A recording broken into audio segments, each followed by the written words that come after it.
자, 이번에 전해드릴 소식은요. 노인들을 위해서 일을 하시는 분도 있습니다만 어린이를 위해서 일하는 우리 또 많은 사람들이 있죠. 대표적인 게 현대판 방정환. 이 어린이날을 만든 방정환 선생님 같은 현대판 방정환이 있다고 합니다. 바로 이분은 참 웃는 모습이 매력적이에요. 이 배우 소식입니다. 공개하면은 약 180~90억입니다. 지금 현재 은행만 한 140~50억. 돈을 벌기 위한 것보다 나의 인생, 나를 즐기기 위해서 그래서 만들어놨고 내가 즐기다 보니 상대방도 즐거워한다. 그 즐거운 모습을 보면 또 그 즐거움이 배가 되고 그래서 늙지 않고 건강하고. 근데 돈이 살아보니까 돈이 그렇게 많이 필요한 건 아니에요. 제일 부자는 내가 가진 것에 부족함을 느끼지 않는 사람이 제일 부자라고 하잖아요. 네. 자, 뭐 아시는 분들 아실 겁니다. 두리랜드라고 아이들을 위한 그 공간이잖아요. 이것도 투자를 해야 됩니다. 임채무 씨.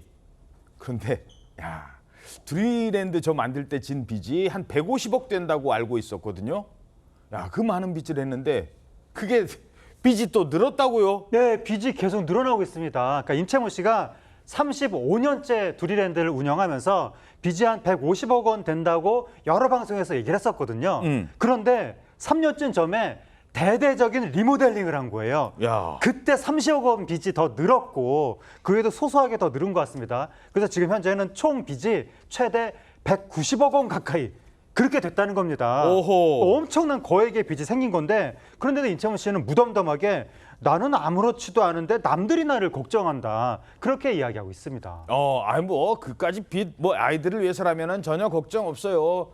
그러면서 저는 참 사모님이 참 걱정이 됩니다. 근데 워낙 남편께서 어떤 믿음을 갖고 그렇게 계속 하니까 글쎄요. 자, 그런데 임채무 씨가 사실은 이제 재혼을 하셨지 않습니까? 근데 재혼한 다음에 저 두리랜드 화장실에서 신혼생활을 했다고요? 네, 임채무 씨와 아내 김소연 씨가 지난 2016년에 소개로 만나서 재혼을 한 사이입니다. 그런데 임채무 씨가 당시에 여의도에 아파트 2채가 있는 상태였대요. 그런데 이 두리랜드 때문에 빚을 많이 지게 돼서 이 여의도 아파트를 정리를 하게 된 겁니다. 처음 소개로 만났을 때 아내는 연예인이 날 좋아할 거라고는 생각도 못했는데 너무 이렇게 적극적으로 구애를 하니까 연인으로 발전을 해서 임채무 씨를 믿고 따라가게 된 거예요. 그런데 지금 신혼집이 없잖아요. 여보, 우리 살 집 어디야? 화장실이야 뭐 이렇게 된 셈인데 두리랜드가 있잖아요. 어쨌든 그래서 두리랜드로 들어왔고 주차장 옆 화장실에 이렇게 컨테이너로 지은 주차장에 이제 화장실이 있는 그런 시설들 있잖아요. 놀이공원 가면 거기에 군용 침대를 놓고 함께 생활을 했다고 합니다.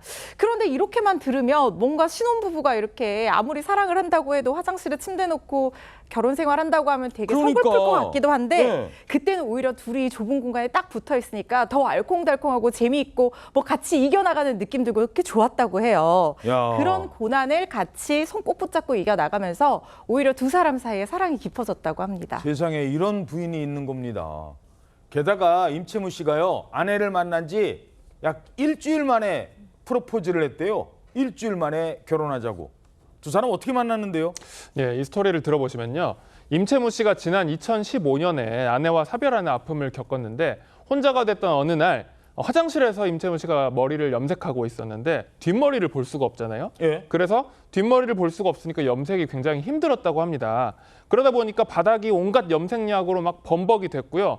임채무 씨가 뭔가 이제 서러워서 혼자 그대로 주저앉아서 울었다고 합니다. 혼자 살 때 평소에 아내가 있을 때는 아무렇지도 않았던 염색을 혼자 하다 보니까 뒷머리 염색을 잘 못해서 그래서 서글퍼서 울었군요. 주저앉아서 울었는데 저는 지금도 혼자 하는데 아내한테 혼나기 싫어서. 아무튼 그런데 임채무 씨는 그 후로 이제 재혼을 결심하게 됐거든요. 지인에게 한 여성을 소개받았습니다.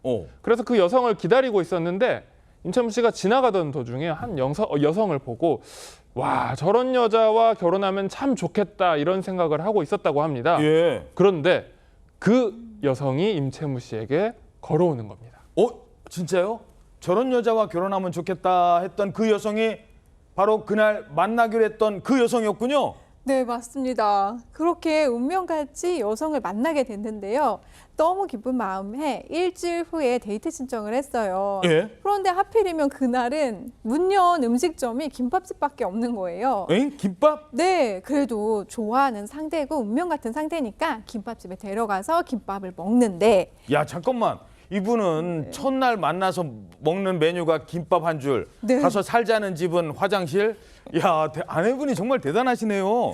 네, 근데 그 김밥 한 줄이 얼마나 묘했는지 그 김밥 한 줄을 먹고 나서 바로 임채무 씨가 자기 집에 데려가서 우리 같이 살자 이랬다고 말씀하셨다고 해요. 예. 임채무 씨의 그 적극적인 구애로 한 달 만에 연인으로 발전한 이 두 사람은요, 결국 재혼에 골인하게 됩니다. 야, 그래서 놀이동산, 제가 운영하는 놀이동산 가시죠. 그래서 놀이동산도 보고, 와, 놀이동산 이렇게 큰 게 있으면 집이 얼마나 클까? 화장실이었다고 합니다. 근데 지금도 두 분, 임채무 씨가 아이들을 위해서 저렇게 또 하는 게 있기 때문에 끝까지 믿고 간답니다. 뭐 비죠? 190억 된다고 하셨나요? 뭐 전혀 걱정 없다고 합니다. 어떻게 생각하십니까?